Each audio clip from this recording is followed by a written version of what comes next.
At saka maraming kababayan tayo ngayon ng excited. Kung, ano, ha? Dahil sa... Dahil sa isa hong malaking pagtitipon ang inihanda at magkakaroon na po ng katuparan. At gaya nga po na nabanggit namin kayo na magkakaroon tayo ng update dito. Kasi kahapon po do sa ating palatuntunan, nasabi natin, liwasan. Pero pagkatapos ng palatuntunan kasi may update na sa halip na sa liwasan Bonifacio po, ay maililipat na ho tayo doon sa Quirino Grandstand. Yun palang grupo na nauna pong nagpa-reserve ng Quirino Grandstand ay nagbigay po ng pagkakataon para bigyang daan ang National Rally for Peace sa Atrece. Kaya inulit natin, nagpapasalamat naman tayo sapagkat tayo po ay pinagbigyan at willing naman sila na ilipat na lamang ng 14, yun pong kanilang event. So, yun pong update ha, inuulit natin. Yun pong National Rally for Peace, sa halip na gagawin po sa Liwasang Bonifacio, doon ang pinakasentro, ang latest po, gaya sa ibang mga naunang nagkaroon na ng pagtitipon, at maging sa mga pagsambang, alam ko ay naipahayag na rin po ito, ay ililipat na po doon sa mas malaking venue, ang Quirino Grandstand. Kaya tayo po naman ay nagpapasalamat para doon ay makapagsagawa ng mas maganda at mas malaking venue ng atin pong National Rally for Peace. Bukod pa dyan yung iba't ibang mga venues dyan, ha? Sa iba't ibang mga rehiyon. Ayun, nanatili yun. Walang pagbabago doon. Yes. Doon sa mga naunang pahayag natin. Kasi kung hindi ako nagkakamali, Davao, Iloilo, Ormoc, Legazpi, Palawan, ay meron natin mga ganon. Siguro yung mga nakikinig sa atin, alam na rin po yan. So yun po ang latest, Kong, na gusto natin iparating sa ating mga kababayan po. Yung mas maganda lugar, Opo, mas malaki. Kasi yung Liwasang Bonifacio, palagay ko, konti ang espasyo nun. Baka hindi magkasa yung mga 30 truck lang, puno na yun Yun na nga po. Kaya nga akala nung iba, kaya daw pumupunta tayo doon sa Quirino, sa Liwasang Bonifacio. Yung mga pumupunta na naman ko, ibang mga namimintas.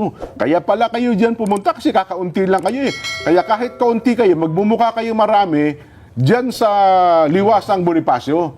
Hindi po nila alam na ang talagang hiniling natin ay gawin po sa Quirino Grandstand. May nauna lang. Pero ang latest nga po, nagbigay naman yung nauna at pinagbigyan tayo ng pagkakataon na doon na po isagawa ang ating National Rally for Peace, Kong. Kung naman kasi pinagpapapansin mo yung mga pumupuna na yan. Minsan kasi kung yan naman yung mga yan, kahit anong gawin mo, pupunahin ka. Bagay, opo.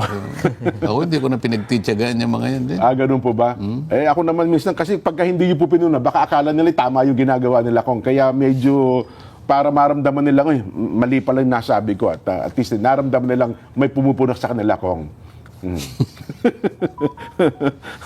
Kasi kung hahayaan natin, baka kita nyo na, hindi kami pinupuna kasi tama itong sinasabi namin. Hindi, kasi pagka yan ganyan, kahit di mo punahin yan, minuto lang, maintindihan niya na, ba't ko ba nasabi yun? Sabi niya siguro, Well, anyway, Kong, ano po muna ang latest at ano po ang na-expect natin ngayon pong New Year? Nung nakaraan, ang huling usap natin, parang isang linggo bago pa po matapos ang taon. Ngayon po ay 8 na. Ano bang mga plano, Kong, sa panig po ninyo? Marami tayong lugar na in-schedule na pupuntahan dyan sapagkat sang-ayon na rin doon sa mga paanyaya ng mga iba't ibang mga sektor at saka yung mga ibang mga nananawagan para sa lalo nating ikakikilala sa ating mga kababayan. So, pinupuntahan natin kahit na medyo malalayo yung lugar, basta kayang puntahan ng tricycle dyan. Tricycle ho ba ang ginagamit nyo? Tricycle lang. Ay, problema yung tricycle, ata sumasalipaw pa ho. Ganun ho ba? Minsan naman yung tricycle may LEC Ayun. Umaangat sa lupa. Pangkaraniwan, yun namang ibang nagagamit, may fixed wing, sabi nga nila. Ayun, pagka maluwag-luwag po ang schedule namin ni Nelson, maisakay nyo naman kami at ma-experience namin yung tricycle na may LEC, Kong. Katulad bukas. Kasi wala kami piloto. Kung dalawa muna ni Nelson na magpiloto. Nagpaprograma kami, Kong. Baka kung saan tayo mapunta. Baka sa kangkungan tayo mapunta, Kong. Ano, ha? Oho. Well, yun po, Kong. At saka ang balita ko, napakarami na po ng mga nagdanais na kayo ay maimbitahan. At marami na rin po pala nagpapagawa ng mga poster ngayon, Kong, na isinasama po kayo. O kagaya ng pinag-usapan natin, Oho. siguro ngayon mapapansin nila na tayo naman wala naman tayong sinasabing kabulaanan. Oho. Ito tuloy-tuloy yung pagmamagandang loob ng ating mga kaibigan na napakarami na. Kanina lang may mga kausap ako. 2 na naman ang nagsabi na Oho. ito, yung maganda, 3 pala yung kausap ko. Yung una kong kausap, nag-uusap pa lang kami ngayon. Ito, halimbawa, Opo. after 10 minutes ng pag-uusap, pinakita na nila yung kanilang Ba, yung gustong design gawin. po na nga, Yung ayun. design, nandun sa, ba't napakabilis naman ninyo? Ganun po kaming makipag-usap eh. Kahit hindi pa kami nakakauwi, bago lang kami umuwi para makita nyo na tutupad po kami sa aming pinangako. Ito po talaga yung aming ilalatag. Oho. Oh. Ayun. Tapos sumunod na pangyayari, 2 nakausap, ganun din ang kanilang ipinasya. Kaya sabi ko, pagka ganito karami ang talagang makikipagtulungan sa atin, baka maganda talaga yung taong ito, Jen. Totoo po. At sana ang balita pa natin ko, marami pa po yung mga nasa malalayong lugar ang gusto rin magpaabot ng ang hinihintay lang nila Kong ay yung go signal po ninyo. Baka daw kasi mamaya nagpagawa sila tapos hindi pala okay sa inyo, Kong. Hindi, bago naman nila gawin kasi binabayber ang dali ngayon Ayun kasi, na nga Jen. po, may design ka agad. Unang-una, sila ay hihingi ng design, ano? Meron Opo. may sinasabi pa silang mga high resolution, yung mga ganyan. Kung marami naman tayong staff na tumututok sa ganyang mga requirements.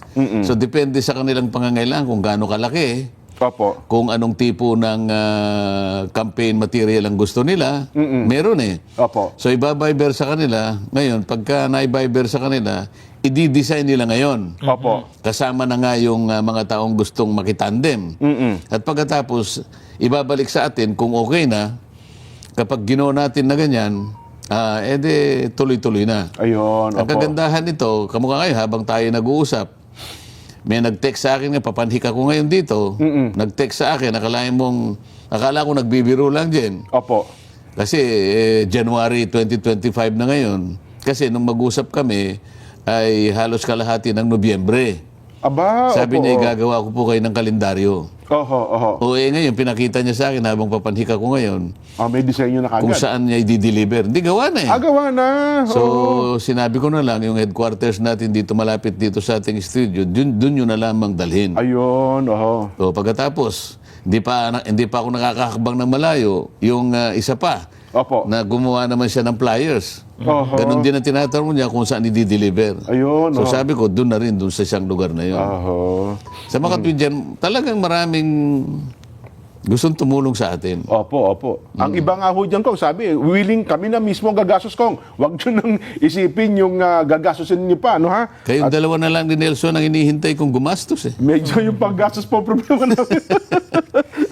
At teka lang, Kong, ito nga po yan, no? Kasi ang dami nagme-message sa akin. Ito baga matutunong nakaraan, napahapiyawan nyo, nasagot nyo na po ito. In general na lang, Kong, wala pong specific. Paano daw po ba natin sasabihin sa kanila? May nagpagawa po ng poster, billboard, pero yung taong nagpagawa nun, nakasama po kayo, mga taong ano ba tawag yun? Paano sasabihin na may mga record, may mga kontrobersya, may mga iskandalo na harap sa kung ano-ano mga usapin. Hindi daw po ba yun ay nagiging negatibo sa inyo sapagkat isinasama po nila kayo sa mga ganong poster po nila, Kong? Hindi nga ba, ang ating sinasabi riyan, kung hindi naman natin kakilala kung sino yun, Opo. ay mabuting kilalanin muna kung kapag nag-offer siya. Kasi Okay. karaniwan naman makikipagtagpo sa iyo pakikilala nila. Meron naman due diligence, ipagtatanong Ayan, mo kung ano. Kung legitimate naman na kandidato siya at gusto kanya talagang tulungan, nagmamagandang loob naman siya. Opo. Wala naman akong makitang maliban na lang kung talagang questionable, kinakailangan lang malaman natin kagad para sa ganun kung sakaling may makakalabag sa tuntunin na aking aking talagang pinagsisikapang dalhin. Ano? Ayun, opo. Kailangan akong humingi ng pahintulot sa kinaukulan kung pwede itong ganitong klaseng material. Ayun, opo. Ang nangyari nga lang doon sa isang diniscuss natin, no, nabigla na lang ako sapagkat nakita ko na Nagpagawa lang, agad siya, nakagawa opo. na. Oho. So, wala na akong magagawa doon. Yun naman na naipaliwanag na natin. Ayun, opo. Sana ho malinaw yan. Kasi doon nila, well, totoo ko nga, ayaw ko lang kay Nelson nung nakakarating. Kasi sa grounds daw ata, sa baba, alam nyo na minsan, yung mga hindi naman nakakapanood ng ating palatuntunan kong, bakit si Kong Dante kasama yung ganito, may kaso, may issue, may issue ng, basta yun po, alam niyo yung mga issue na yun, ba't siya pumayag na ilagay yung kasama siya doon sa malaking billboard na yun? Di ba? So, dapat maunawaan nila na yun ho naman ko, siya nagpagawa, at hindi naman po... At saka hindi naman nila ipinaalam kaagad na gagawin nila yun. Oho. Hindi kagaya nung itong huling nangyari na tinagpo kami, nandun kami sa Albay, at Opo. ipinaalam nila sa amin, at tumawag siya sa akin pagkatapos ng ilang araw na babaguhin nila yung design nila Ayun. doon sa kanilang billboard. Opo. At hindi na siya mag-isa doon sa billboard. Kung hindi, isasama niya na ako. Kasama Yun na kayo nga yung palagi. nangyari. Oho. At ngayon, paunti-unti, nakikita mo yung mga malalaking billboards na yon. Isinama niya ako. Yun naman, kumakandidato ng mga senador at kaibigan ko naman talaga yon. Ayun, opo. So, nagmagandang loob siya. So, nasabi ko na lang, maraming salamat sa iyo, kaibigan. Di ba?